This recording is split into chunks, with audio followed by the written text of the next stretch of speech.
Apa Pak yang bisa dilakukan baik ini dari Bank Indonesia ataupun secara fiskal untuk bisa membuat dampak yang ada ini mungkin tidak akan terlalu jauh? Tidak ada yang jangka pendek karena seperti saya katakan persoalannya ini struktural. Ya, mengapa current account kita defisit melulu? Bahkan waktu surplus tahun 2022 kan current account kita surplus, rupiah melemah. Karena apa? Karena investor yang diundang untuk di smelter dari Cina semua, ya Cina diberikan kebebasan, ada PSN, dengan proyek strategis nasional, semua insentif diberikan. Bahkan mereka kita kasih subsidi. Gila enggak? Saya rasa hampir tidak ada satu negara yang memberikan subsidi, bukan insentif loh, subsidi kepada investor asing. Nih, contohnya, harga batubara rata-rata tahun 2022 ya, itu $345 per ton. Jadi kalau kita ekspor dapat $345 per ton. Perusahaan China, smelter nikel, dia kan punya pembangkit tenaga batubara. Pemerintah bilang, tenang aja.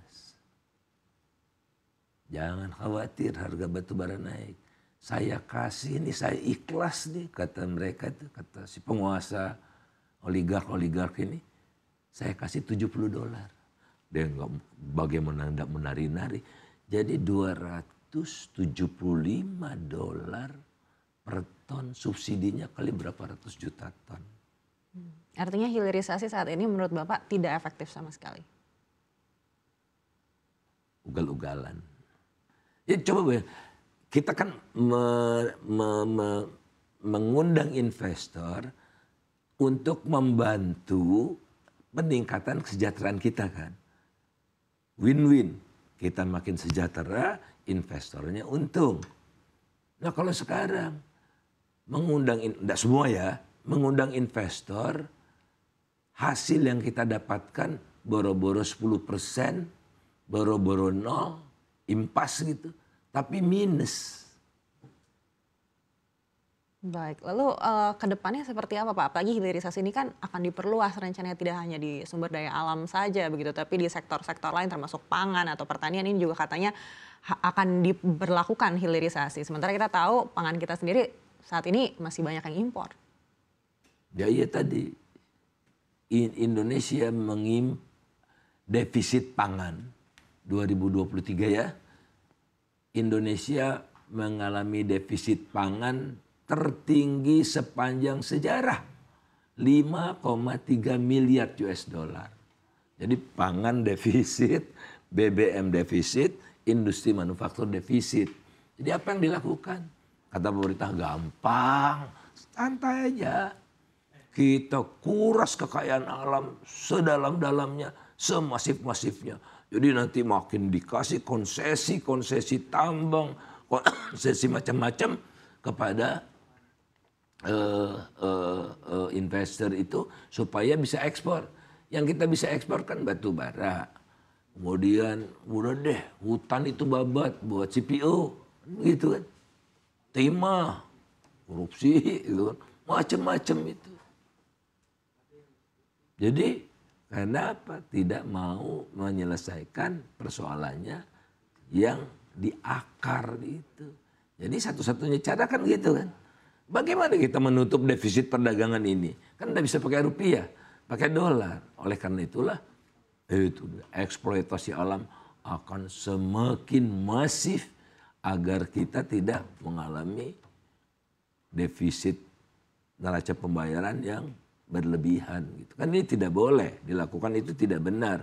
Oleh karena itu presiden baru harusnya berkomitmen kan. Komitmennya betulan, bukan kayak Pak Jokowi dulu. Kenapa kita impor jagung? Kenapa impor ini apa segala macam? Kemudian kita perkuat, tol laut segala macam. Hilang semua itu. Tidak ada yang dilaksanakan. Logistik cost kita naik terus. Nah, jadi oleh karena itu, ayo mulai dari menata Jadi jangan jargon presiden baru melanjutkan kebijakan presiden sebelumnya. Neraka kita. Jadi justru kita harus putus ini. Apa-apa yang telah dilakukan Jokowi yang nyata-nyata sesat ya. Untuk rebound. Bukan namanya hilirisasi, tapi industrialisasi. Kalau hilirisasi, kok smelter itu tidak menghasilkan satupun pabrik sendok, pabrik garpu? Ya karena hilirisasi. Kalau industrialisasi, kita siapkan dulu infrastrukturnya, transportasinya, sehingga stainless steel yang dihasilkan dari smelter itu bisa digunakan untuk menghasilkan ini ada stainless steelnya, karena semua butuh stainless steel kan. Aluminium juga begitu siapkan. Kalau hilirisasi, biji nikel diolah jadi ferronikel paling banyak kan. Ferronikelnya dibawa ke Cina.